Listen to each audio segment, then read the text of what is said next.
from the store.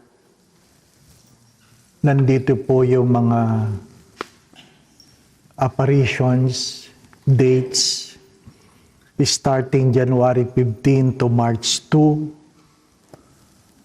1933. There were 8 apparitions to Marianette Becco. Ano po? And in the third apparition, so January 19, the lady said, I am the virgin of the poor. I am the virgin of the poor. On the 5th apparition, she said, I come to relieve suffering. I come to relieve suffering. I have said this before. Your poverty is not when you don't have money. Your greatest poverty is when you get sick. And the worst is the sickness that brings forth suffering. Hindi naman lahat ng karamdaman nagdadala ng pagdurusa. Pero yung nagdudulot ng pagdurusa, yun ang mas malungkot. And that is the reason why Our Lady revealed herself in this place. There's also a water that the lady have given. The spring was given to relieve those who are suffering. I have already shared this, that I'm so happy knowing that January 15 was the day of the apparition of Our Lady of the Poor. And my first assignment as a deacon and as a priest is in the parish of Our Lady of the Poor in Taguig, ina ng mga dukha. Ina ng mga dukha. It was my first assignment, and it has set the tone of my priesthood. When I was assigned in ina ng mga dukha, my late spiritual director, Father Ben Carlos, reminded me, do not forget this, that you are poor. Huwag mo itong kakalimutan, David, na ikaw ay dukha. Ikaw ay dukha.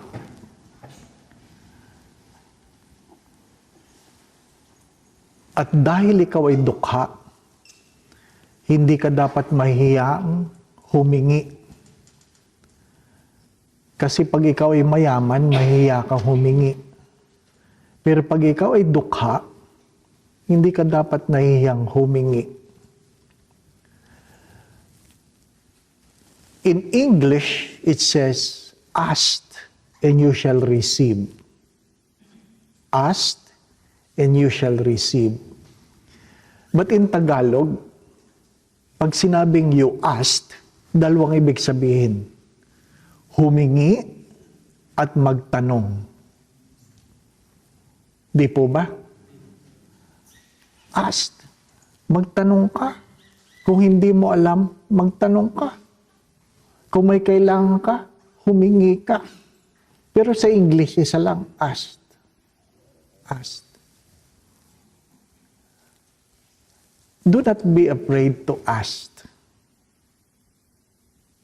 Hindi ikababawas sa karangalan, kadakilaan ng Diyos ang kung ano mang ibibigay sa iyo. Sabi nga, hindi natin naintindihan yung laki ng biyaya na meron.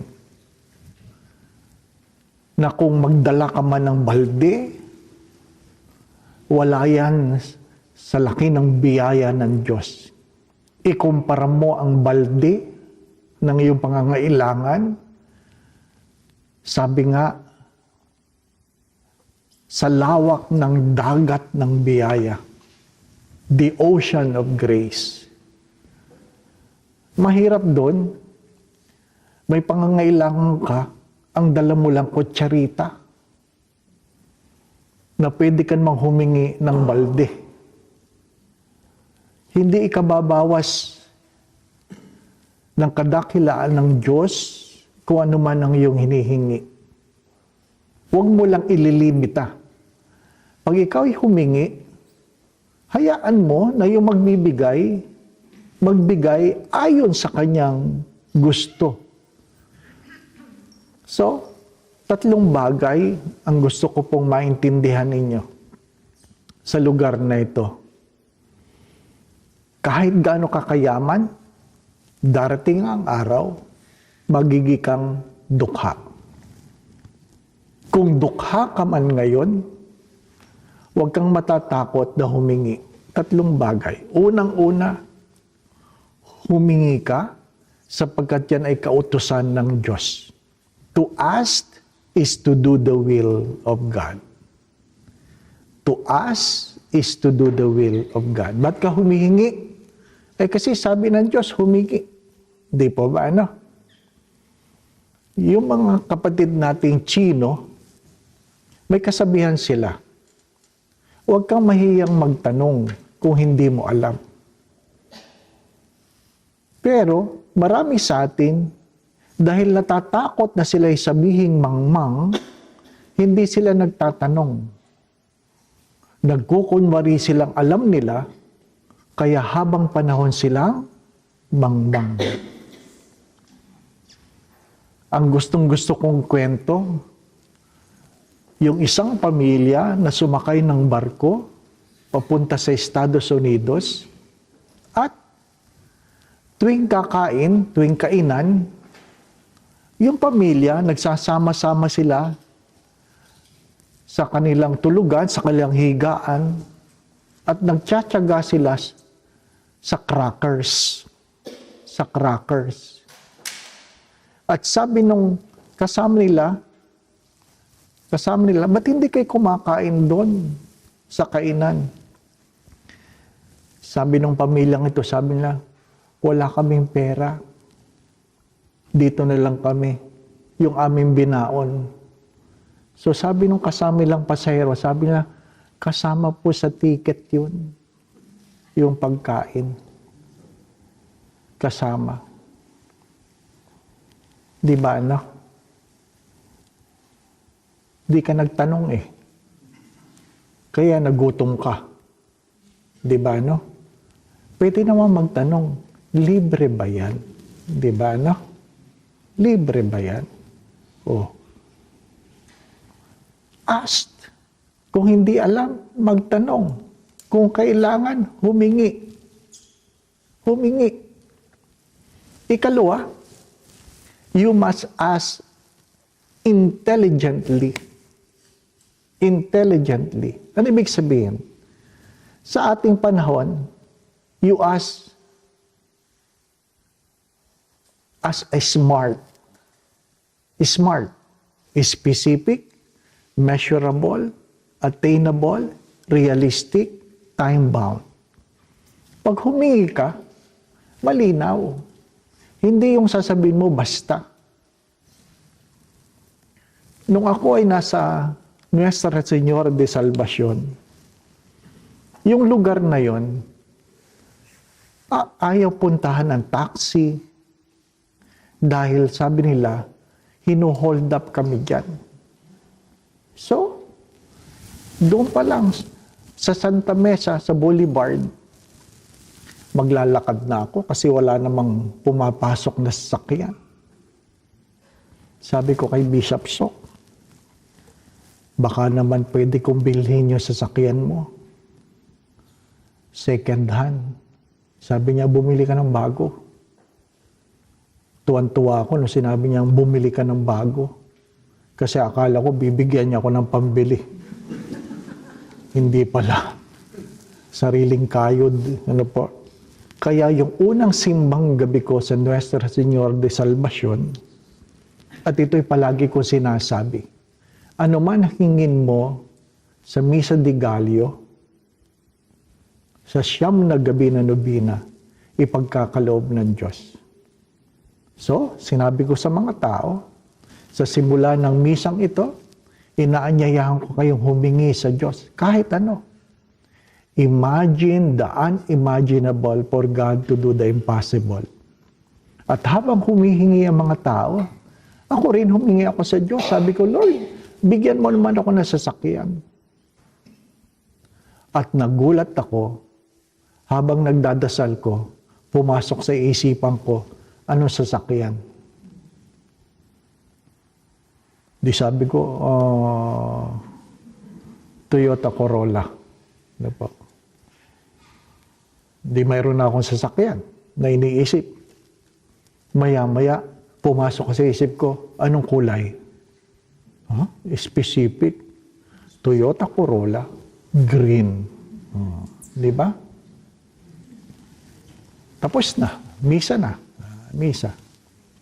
Lo and behold, bago ako mag-birthday ng January 15, nakausap ko ang kaibigan kong manager ng bangko sa Pasig. At sabi niya, Father, may bagong dumating na sasakyan. Toyota Corolla. Green. Ang ganda ng kulay. Nangilabot ako. Pero syempre, hindi ko pinahalata. Di ba, ano? Tulogo. Sabi niya, mangutang ka, Father. Mababa lang ang interes. Ano ibig ko sabihin? Humingi ka. Specific. Hindi libre. Pero gumagawa ng paraan ng Diyos. January 15, nakuha ko ang sasakyan. Toyota Corolla, green. Ayaw ko ang pasakyan ng iba eh. Shh, huwag kayo lumapit dyan. Kasi kahit ako, hindi ako makapaniwala. Since then, I learned, we rather ask and not receive than fail to receive because we did not ask. Learn to ask. Bago tayo umawi, sana ito'y matutunan ninyo. Ano po? At kung ano man ang iyong hinihingi, sana maliwanag. Sana maliwanag. Ano po? Lord, sana makakain na ako ng lutong Pinoy. Di ba ganon? Anong klase? Daing na bangos. O, di ba? Specific. Ha? Hindi yung basta lutong Pinoy. Ano pa? Specific. Sana gumaling na ako. Saan? Di po ba? Walang imposible sa Diyos. Dahil tayo ay dukha. Humingi ka bilang dukha. Sapagkat hindi binibigyan ng Diyos ang mayayabang. Di po ba, no? Hindi binibigyan ng Diyos ang mayayabang. Dukha. Humingi ng maayos. Ikatlo. At sabi nga nila, ask like a child. Ask like a child. Humingi ka tulad na isang bata na naglalambing sa isang mabuting ama. Di po ba, ano? Iba yung nanghihingi na naglalambing. At iba yung nanghihingi na nag-uutos. Humingi ka na isang naglalambing na bata. Sapagkat hindi pinahihindian ng Diyos ang mga bata sa kanyang harapan. Kung meron kayong natutunan sana sa pilgrimage na ito, huwag matakot maging dukha. Huwag matakot. Even though the world wanted us to be self-sufficient, we feel secure when we are self-sufficient. My dear friends, my brothers and sisters, even Saint Augustine have said this. only God can feel the longings of your hearts. Tanging Diyos lamang. Di po ba, no? Humingi, magtanong. Huwag mahihiya. Hindi masamang humingi. Di po ba, no?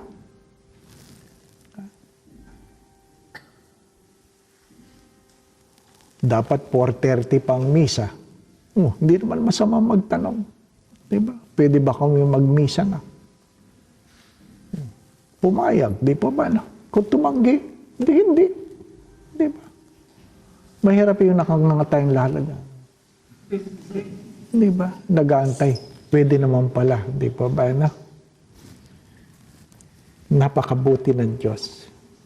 At sabi dito, in one of the apparitions, sabi niya, "My dear child, pray."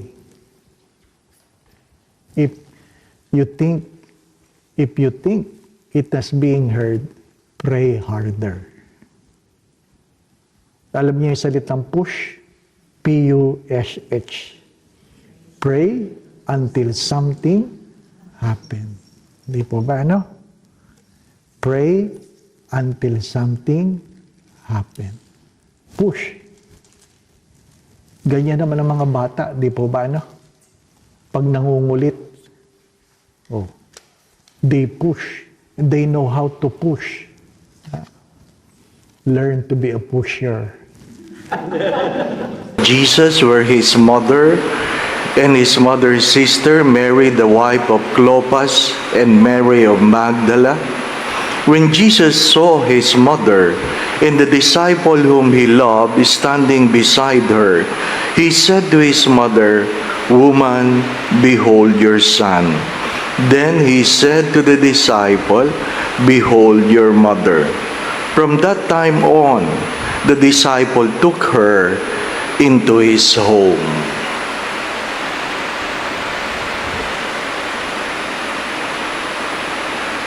Brothers and sisters, the Gospel of the Lord. Praise to you, Lord Jesus Christ.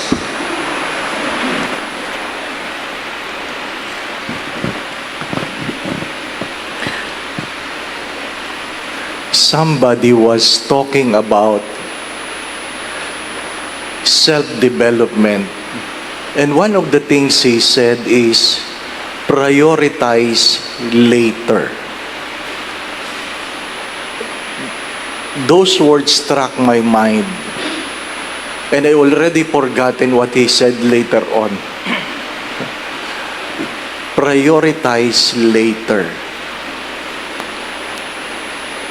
Why?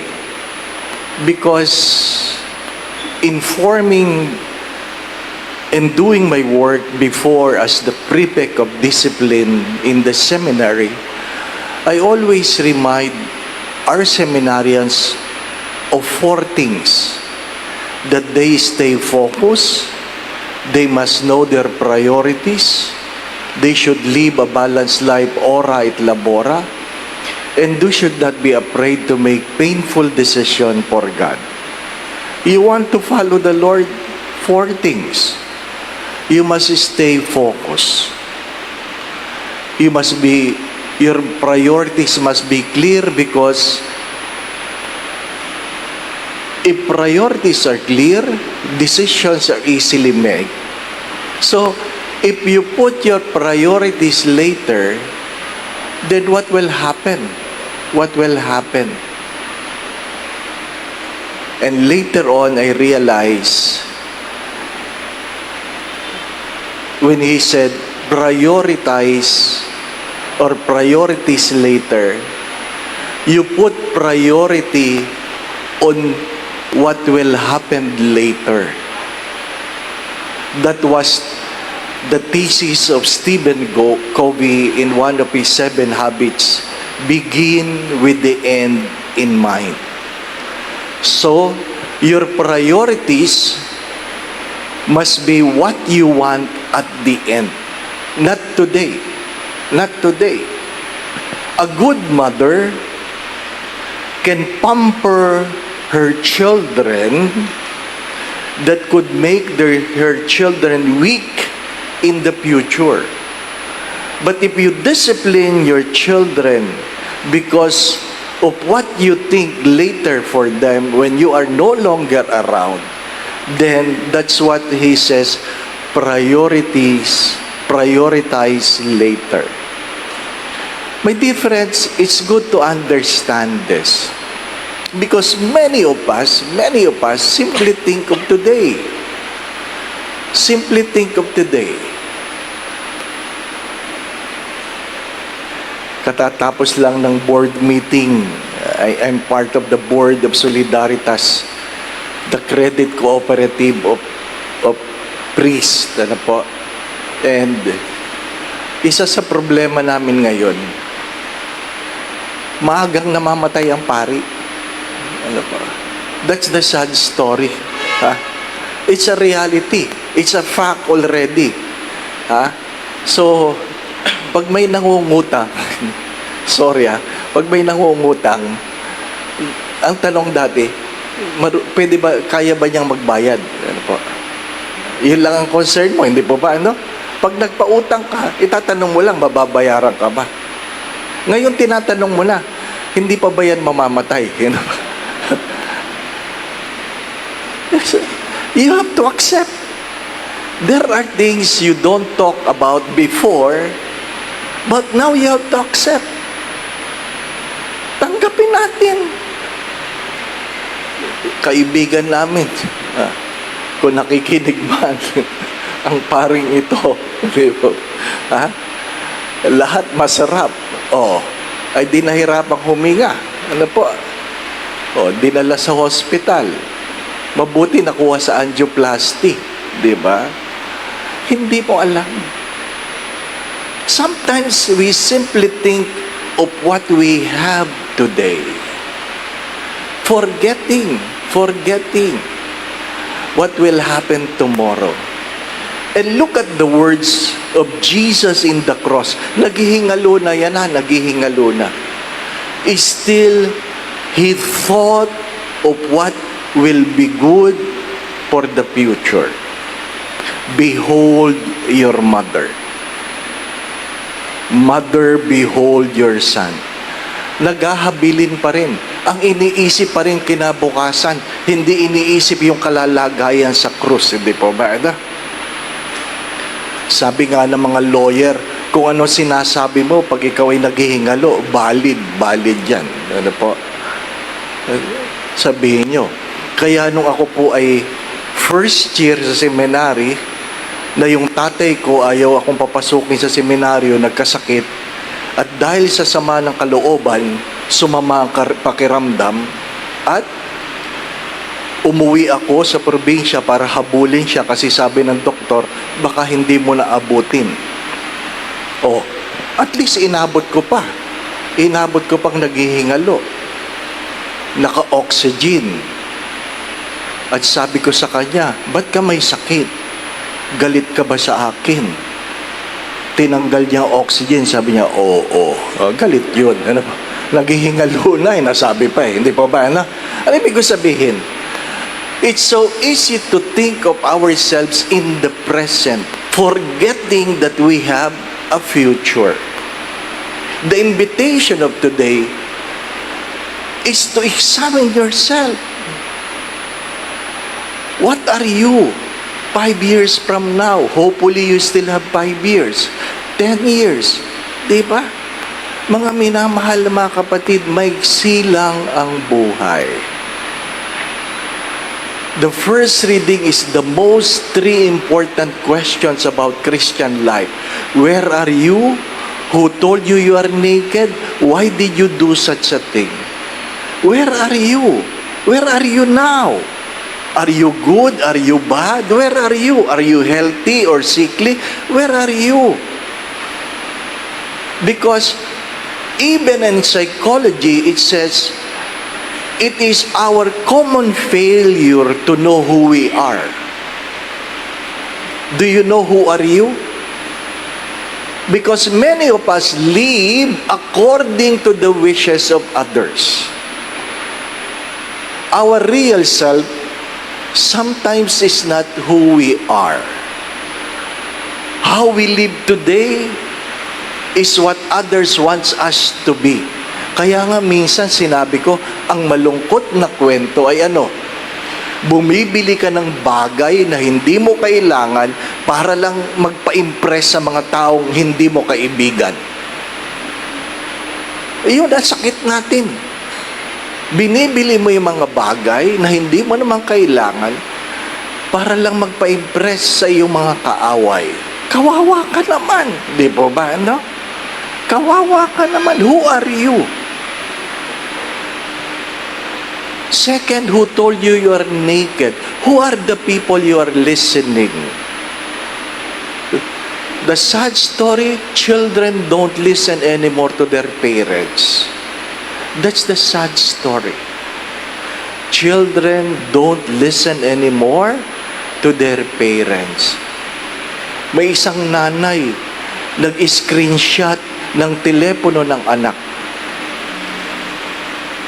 Pinadala sa akin. Sabi ng anak niya sa kanyang kapatid, yung nanay natin, si Rano.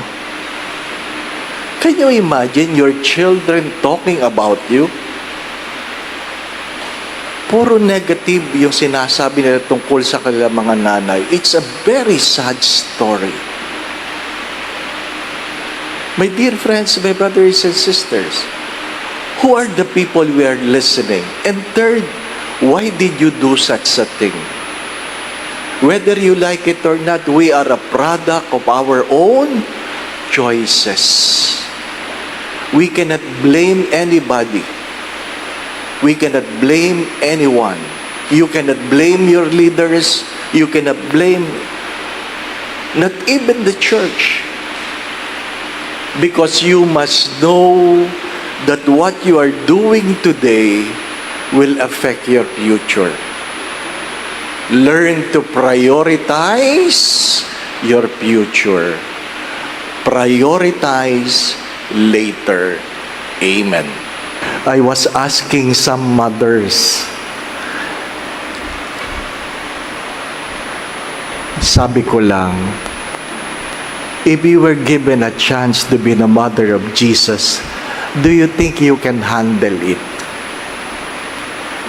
Yung mga nanay dito, do you think you can handle Jesus as your son, watching Him, not only doing the miracles, but being maligned, spit on, and taking with him Peter and the two sons of Zebedee, he began to be sorrowful and troubled. Then he said to them, "My soul is very sorrowful, even to death. Remain here and watch with me." And going a little further, he fell on his face and prayed, "My Father, if it is possible, let this cup pass from me. Nevertheless, not as I will, but as you will." And he came to the disciples and found them sleeping. And he said to Peter, "So could you not watch with 1 hour? Watch and pray, that you may not enter into temptation. The spirit indeed is willing, but the flesh is weak." Again, for the second time, he went away and prayed, "My Father, if this cannot pass unless I drink it, thy will be done."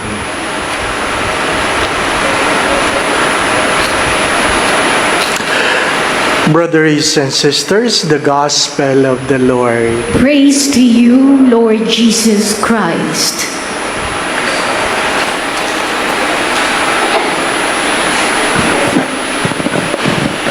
If you have noticed, there are people cleaning the lagoon. They are cleaning it because they wanted to put waterproofing and paint it.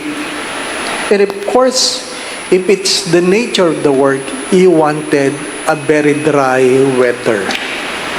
And suddenly it rains. And suddenly it rains. You can feel their frustration. At the same time, we are waterproofing the dome of our chapel, and it is the same prayer. They are only doing it in the evening so people don't see it because we are in the mall. And the problem, it's wet. It will become more slippery for the worker. I know they are a little bit frustrated also. Sometimes our prayer are not answered. And you might ask why. And the simple answer is, someone needs the rain more than us. Someone needs the rain more than us. Anyway, that's not my homily. I'm just trying to air out their frustration. Ano po? Nakikita yung mga mukha nila. Ano po? If you have listened carefully to the first reading, I guess you have understood the predicament of Abraham. After 100 years, you were given a son. That son is the greatest gift an old man can have. Can you imagine? I don't think Abraham understood the words of God telling him, you will be the father of numerous children. I don't think he was able to comprehend that. But to have a son at the age of 100 is a great gift. And what is the problem? God is asking him to offer his only son. 3 days walk. 3 days walk. What could be in the mind of Abraham? And the sight is there. He began to tie Isaac and to slaughter him. Good enough, the angel stopped him. I want you to understand this, that God is not contented, or God is not really desiring the offering. What God desires is obedience. Keep that in mind. God never desires your money. God never desires your success. He never wanted anything from you. What He wanted from you is obedience. I always say this in the seminary. Compliance is more evil than disobedience. Keep that in mind. Compliance is more evil than disobedience. When you do things simply for complying, you rather not do it. It gives you no value. What God desires from Abraham is obedience, and he was rewarded for it. You ask yourself, why are you doing what you are doing? Alam nyo, madaling i-offer yung mga bagay na hindi nyo kailangan. Madaling i-offer yung mga bagay na sobra kayo. Ang pinakamahirap i-alay yung gustong-gusto mo. And disobedience or obedience is tested in the things that are being asked from us that we value so much. You might be good in something, but if it's not what God is asking from you, then it is nothing. What is the gospel trying to tell us? The same. It was the obedience of the Son that merits. Regardless of how he feels, the Son admits how sorrowful he was, and yet he obeyed. I know you don't understand Latin, but that is the inscription above. I love him because he offered his life. Or the same, he offered his life, that's why I love him. My dear friends, my brothers and sisters, that's why Mother Teresa would always remind us, we are not called to do great things, but to do ordinary things with great love. Keep that in mind. We are not called to do great things, but to do ordinary things with great love. My dear friends, my brothers and sisters, alam niyo ang pinakamahirap magbigay, yung pag ikaw ay walang-wala na. Kaya nga, palagi nating sinasabi yan, nagbibigay ako, hindi dahil meron akong sobra, kundi dahil alam ko ang pakiramdam ng walang-wala. It is what is in your heart that matters. It is what in your heart matters. So whatever you do, whether you pray, whether you serve, whether you do something for others, ask the question, are you doing this out of love or simply compliance? Do not forget, compliance is more evil than disobedience. Amen. Going back to what I've said, again, my brothers and sisters, imagine this. If Jesus decided on how he feels, perhaps up to now, we are still waiting for our salvation. Do not forget this. Emotions are temporary, decisions are permanent. Emotions are temporary, decisions are permanent. You never decide regarding how you feel. Remember Abraham, remember Jesus. You decide based on the will of God. You can never be wrong in obedience, as Saint Thomas of Aquinas have said. And perhaps going up to Jerusalem, and Jesus went ahead of them. They were amazed, and those who followed were afraid. Taking the 12 aside again, he began to tell them what was going to happen to him.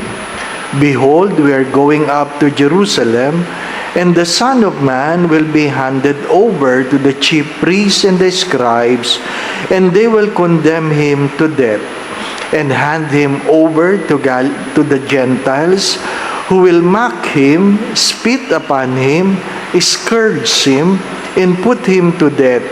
But after 3 days he will rise. Then James and John, the son of Zebedee, came to Jesus and said to him, Teacher, we want you to do for us whatever we ask of you. He replied, What do you wish me to do for you? They answered him, Grant that in your glory we may sit one at your right and the other at your left. Jesus said to them, You do not know what you are asking. Can you drink the chalice that I drink, or be baptized with the baptism with which I am baptized? They said to him, We can. Jesus said to them, The chalice that I drink, you will drink, and the baptism with which I am baptized, you will be baptized. But to sit at my right or at my left is not mine to give, but is for those for whom it has been prepared. When the 10 heard this, they became indignant at James and John. Jesus summoned them and said to them, You know that those who are recognized as rulers over the Gentiles lord it over them, and their great ones make their authority over them felt. But it shall not be so among you.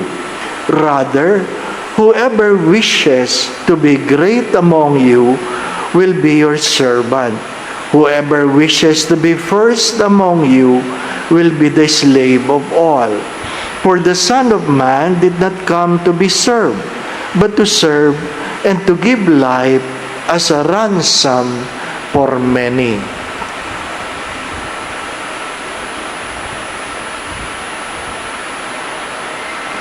Brothers and sisters, the Gospel of the Lord. Praise to you, Lord Jesus Christ.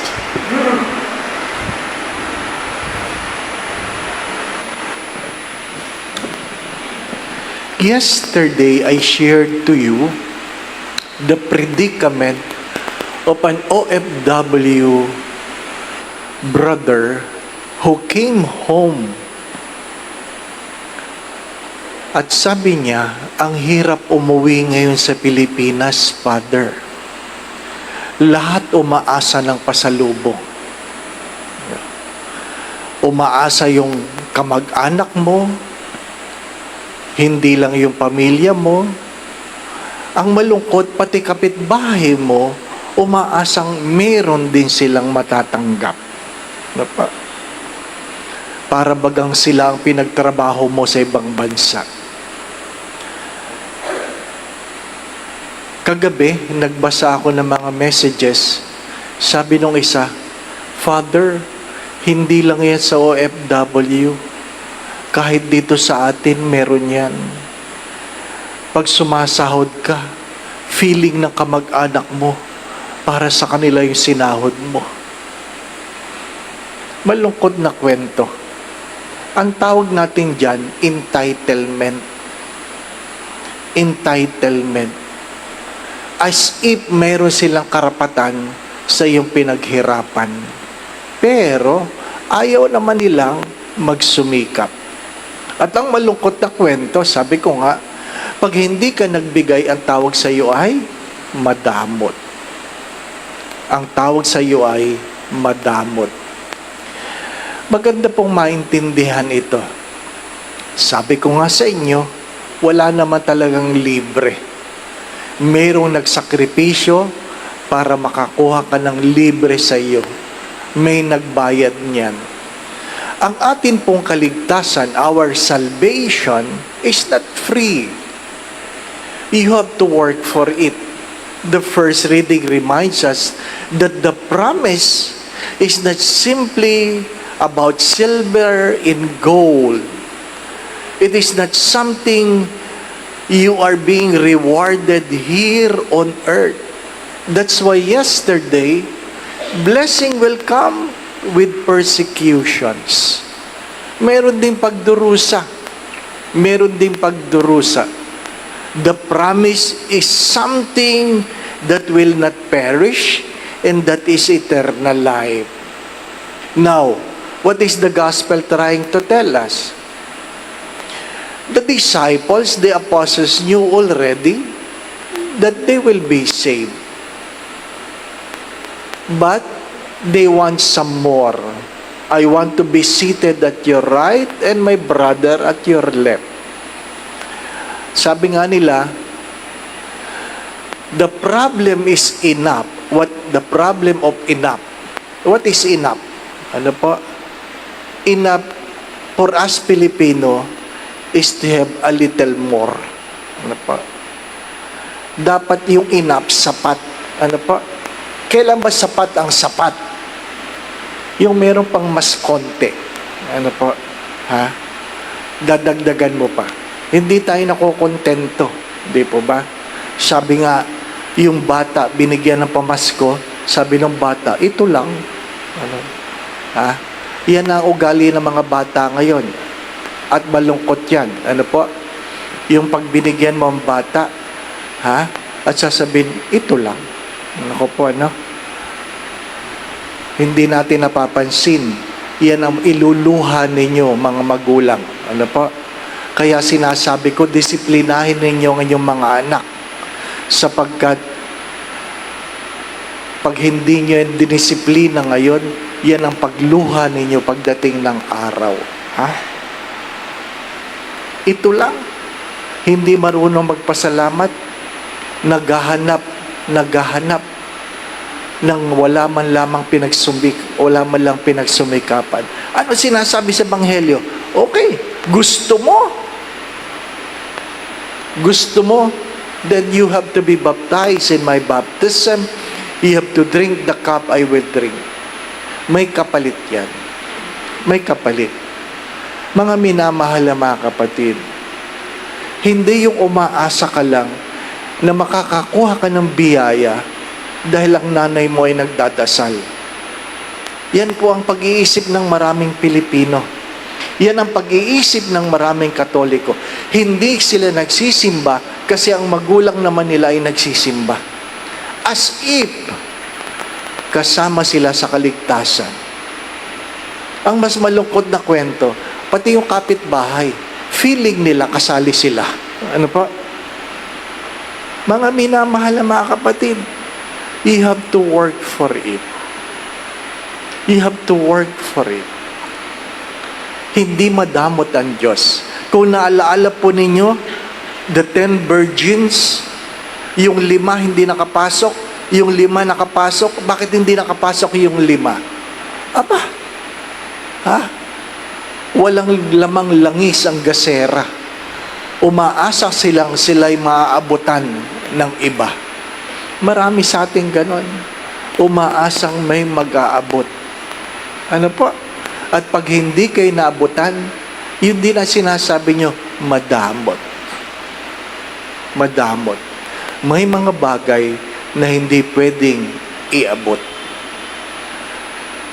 Sabi ng isang manunulat, alam nyo, pag marami kayong pagkain, sinubo nyo, nginuya nyo ng nginuya, pero hindi nyo nilulunok, mamamatay kayo sa gutom.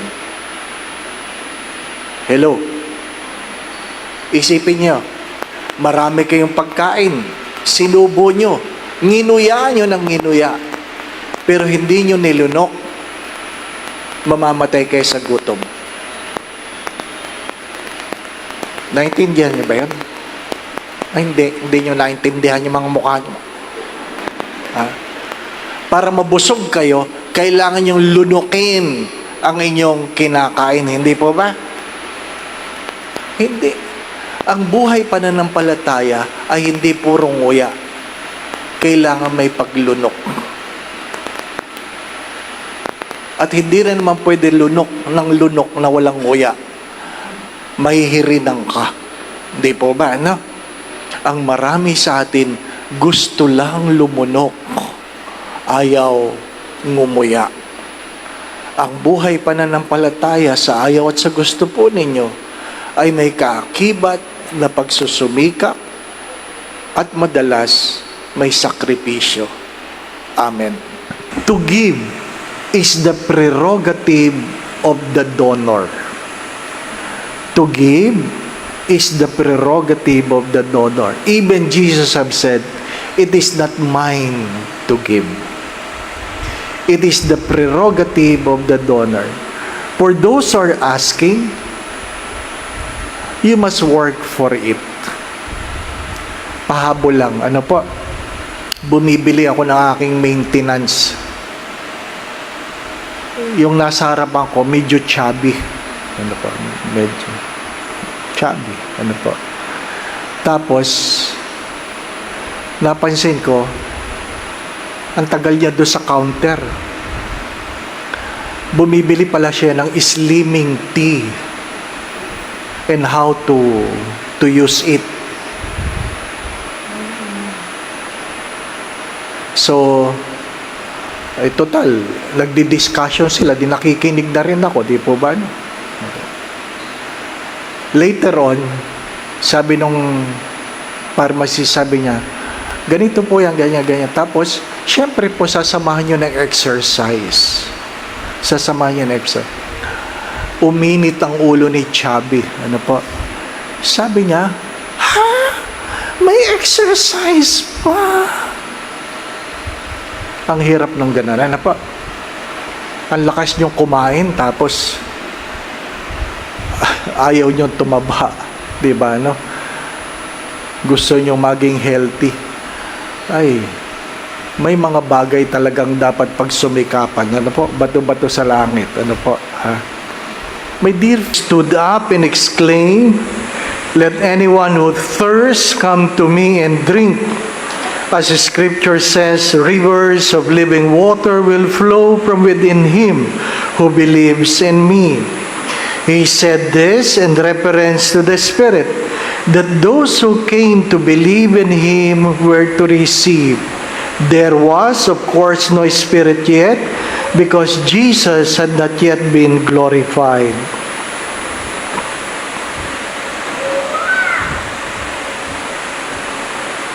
Brothers and sisters, the Gospel of the Lord. Praise to you, Lord Jesus Christ.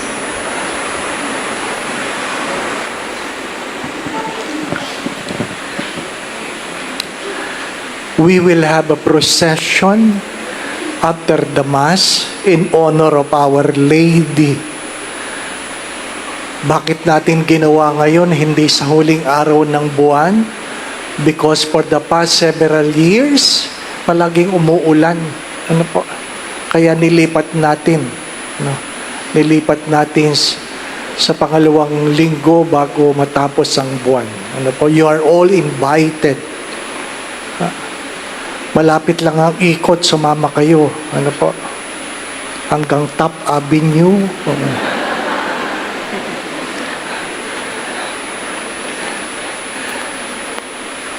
Pentecost literally means 50. The 50. Ano po? Many people thought that Pentecost means the coming of the Holy Spirit. The word Pentecost literally means 50. On the 50th day. From where? From the day of resurrection. From the day of resurrection, you count it, it's 50 days. Where the apostles, as they speak before the people from different countries were able to understand them. It is not about the one who proclaims, it is the one who hears. The apostles were speaking in Greek or in Hebrew, and yet the people who were listening to them were able to understand them. Understand them. Even though the gospel said the Spirit was not yet with them, but within the 50 days, you have heard already for the past several days that the Spirit already manifested itself to people, bringing conversion, allowing them to experience miracles, allowing them to experience healing. The first Christians, the families are baptized, not only the adults but including children.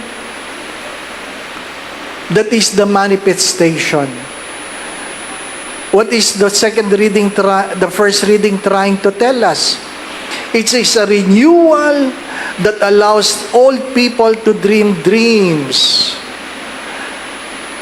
Magkaroon ka muli ng panibagong pag-asa. Manibagong pag-asa. Pagkamisan, pag punong-puno tayo ng problema, nawawalan tayo ng pag-asa. Ano po? Sabi nila, habang may buhay, may pag-asa. Pero ang totoo, habang may pag-asa, may buhay. Sapagkat pag nawala ang pag-asa, the moment you remove hope, then there's no reason to live. Why do people commit suicide? Because they have lost hope. Why do people stop dreaming? Because they have lost hope. Why do people stop striving? Because they have lost hope. The first reading reminds us that the coming of the Spirit gives us hope. We can dream dreams again. We can aspire again. Things will happen. not according to our wishes, but according to the grace of God. What is a simple manifestation of the Holy Spirit? Simple manifestation. A person with the Spirit, number one, is a person made aware of his sin and lead to repentance. A person who has the Spirit becomes aware of sin and turn away from sin by repenting from his sin. What is the sad story? Many of us have lost the sense of sin. Many of us have lost the sense of sin. Ano po? Parang hindi na natin alam ang kasalanan. Ha? Hindi na natin alam ang kasalanan. Pag may ginawa tayong kasalanan, naghahanap na tayo ng dahilan. Ano po? Or, sinisisi natin ang ibang tao, kaya natin ginagawa ang kasalanan. Sila nga eh. Hindi po ba, ano? Hindi. Para yung bata na pinapagalitan ng nanay, "Anak, ba't ka naman bagsak?" Ano sagot ng bata? "Ma, huwag ka na magalit, marami naman kami." Di ba? Yan ang problema. Nagsisimba, pero nawala ang awareness sa kasalanan dahil yun daw ang ginagawa ng karamihan. Second, if the Spirit is in you, you live in the truth. You live in the truth. Nabubuhay ka sa katotohanan. Hindi sa chismis, hindi sa kung ano-anong chika. Ano po? Nabubuhay ka sa katotohanan. Sabi ng isang katikista, nagulat ako. Sabi niya, "Father, natatakot ako na pagdating ng araw, ang tama ngayon, mali na bukas, at ang mali ngayon ay tama na bukas." Ano po? The predicament of a catechist. That what you think what is right today might be wrong in the future, and what is wrong today will be accepted as right in the future. And I simply said, truth is never about facts. Facts can be changed, but the truth we are talking about is Jesus. I am the way and the truth and the life. Jesus will never change. Jesus will never change. Why did Jesus ascended to heaven? For simple answer, that He will sit at the right hand of the Father, so He will judge the living and the dead. That is simple. Jesus has ascended and sits at the right hand of the Father because He will judge the living and the dead. He will judge whether you live in the truth or in lies. Totoo ba yan? Hindi po ba, ano? Totoo ba ang iyong mga pagluha o pang camera lang? Hindi po ba, ano? Naiinis tayo. Ngayon lang ako nakadinig. Ano po? Galing ako sa pilgrimage. Ano po? Binabantayan ko naman ng balita sa Pilipinas. Ano po? Ha? Mambabatas ka. Lumuluha ka dahil walang nagkumusta sa iyo. Ano ba naman yan? Ha? Kumusta ka? Di ba, ano? Hindi mo nga kami kinukumusta eh. Di ba? Ang hirap. Very entitled. Very entitled.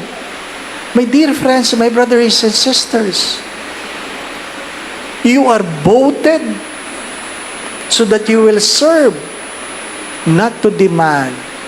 Live in the truth. Live in the truth. Third, if you have the Spirit, then you become a better person today than yesterday. You try to become a better person. Kung 7 araw ko nagchichismis, hari nawa, 5 na lang. Di ba, ano? Oh, pag 5 araw ko na nagchichismis, sabihin mo, kota na ako. Ano po? Sa Lunes ka na uli magtanong. Di ba, ano? Ha? Yung mga chismosa, di ba, ano? Chismoso. Ano ang simula na kanilang mga salita? May sasabihin ako, atin-atin lang. Yan. Chismis yan. Ano po? Chismis yan. Ito ang tandaan ninyo. Ano po? Ha? Tuwing palitan ng assignment, palaging may lumalapit sa pari. Alam mo, Father. Ano po? Ha? Anong sagot ko dyan? Huwag ko kayo magkwento sa akin. Huwag kayo magchismis. Sapagkat alam ko, pag alis ko, i-chismis nyo rin ako. Hindi po ba, no? Ha? Huwag kayong maniwalang atin-atin lang yan. Ha? Kaya nga chismis, hindi po ba, no? Ako, pag gusto kong mabilis ang balita, sinasabi ko yun, "Uy, atin lang, pakisabi." Ha? Kakalat agad yun. Ano po? At ang malungkot na kwento ng ang malungkot na katotohanan. Sorry ha, bato-bato sa langit. Ang tamaan, buti nga. Hindi po ba, ano? Ha? Ang pinakamaraming chismoso, simbahan. Nasa simbahan. Ha? Napakadami. Nawala ang anak ng aking kapatid. Siyempre, natakot kami, nawala sa Mega Mall. Oh, iyak ng iyak. Nalakad ko simula basement hanggang 5th floor. Ano po? Parang hindi ka napapagod. Naghahanap ka ng karayom sa dayamihan. Ano po? Ha? Yung aking mga kapatid na sa mga pinto, baka lumabas. Ha? Alam nyo, pagkatapos sa isang buwan, may tumawag sa parokya. Sabi, "Kayo po si Father Dave?" "Opo." Sabi niya, "Kabata niyong pari, ka-ordain niyo lang. Ha? Hindi na kayo nahiya. May kasama kayong babae na umiiyak sa mall. Nabuntisan niyo siguro." Grabe. Sabi ko, "Taga saan ho kayo?" Ano po? Tinatawagan niya ako. Nasa Taguig ako noon. "Taga saan ho kayo?" Sabi niya, "Taga-Alabang ako. Alam ko nangyayari." Sabi ko, "Ang galing mo, ang galing nyo. Yung babaeng yung kapatid ko, nawawalang pamangkin namin." "Ay, sorry, Father." Alam ko na ho kung saan kayo pupulutin pag kayo namatay. Ano ba? Di ba? Napaka-chismoso. Pinagmalaki pang naglilingkod siya sa simbahan. Ano po? You must be aware of sin and turn away from sin. You live in the truth. You make your life better today than yesterday. You improve. You are the source of peace and not division. Kung kayo po ay pinapanahanan ng Espiritu Santo, hindi kayo dahalan ng hidwaan ng ibang tao. Palagi ko po itong sinasabi. Ano po? Ang alin? Hindi nyo mapipigilan ang taong umalis sa simbahan. You cannot prevent people from leaving the church. There are people who leave the church, and you cannot prevent them from leaving the church. But hopefully, you are not the reason for them to leave the church. Hopefully. Mga minamahal na mga kapatid, mahirap yung nakaupo tayong ganyan. Feeling natin, tayo ang may-ari ng upuan. Nakailang parokya na ako. The same ang sakit ng maraming nagsisimba. Ano yon? Feeling niya, kanyang upuan yan. Kamakailan dito, may nag-away. Sinigawan ng isang matanda, "Akin yan." Ha? Sabi ko, hindi ko alam na nabili niya yan. Pang-4 na taon ko na ito. Wala, hindi naman ako nagbenta ng upuan. Paano napunta sa kanya yan? Ano po? Hindi na ako magsisimba dyan, Father. Well, it's a sad story. Ano po? We are so entitled. To live in the Spirit is to live in peace. My dear friends, my brothers and sisters, and if you read the letter of Paul to the Galatians, you will find the fruit of the Spirit. You will find the fruit of the Spirit. And you ask yourself, nabubuhay ba ako sa pag-ibig? Nabubuhay ba ako sa kapayapaan?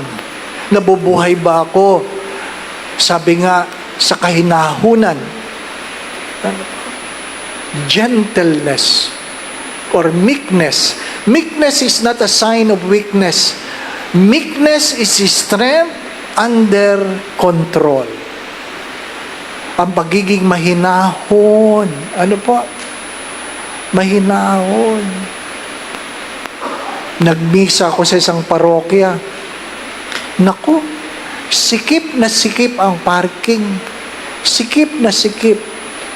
Kaya sabi ko, pagkatapos ng misa, sa final blessing, sabi ko, sana walang nag-aaway pagkatapos ng misa dahil sa parking. Lo and behold, meron. Bakit? Natatagalan siya doon sa isang umaalis. Busina ng busina. Ano mga minamahal na mga kapatid? Para kayo nagmamadaling mamatay. Hindi ba ba? Ano? Ask yourself, meron bang pagbabago sa buhay mo kumpara noon at ngayon? Have you become a better person? Have you become a better person? Ask yourself, naging mas mabuting asawa ka ba? Naging mas mabuting anak ka ba? Naging mas mabuting kapatid ka ba? Magsimula tayo sa tahanan. Magsimula tayo sa tahanan. Mga minamahal na mga kapatid, sapagkat kung ano ang inaasal natin sa lipunan, sumasalamin lang yan sa ating relasyon sa loob ng tahanan. Inuulit ko po, kung ano man ang inaasal natin sa lipunan, salamin lang yan ng inuugali natin sa loob ng sarili nating tahanan.